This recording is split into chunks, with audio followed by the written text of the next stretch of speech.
Buradagi mashinamiz Tracker turbina avtomashinasi.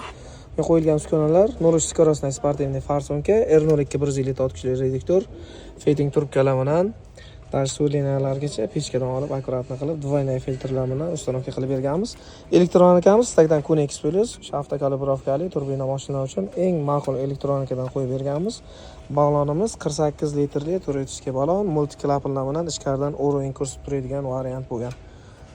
Bu yerda esa Nexia 2 avtomashinasiga 80 litrli balon uстановка qilib beryapmiz.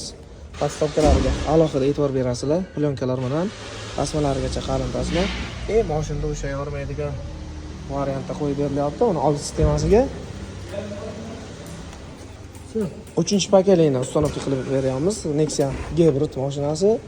Reduktorlar, original reduktorlar bilan bunga ham to'liq original komplektni qilib beramiz. Kelaverasizlar, sizlarga ana shunday original komplektni uстановка qilishda davom etamiz. Aksiyangiz esa davom etadi.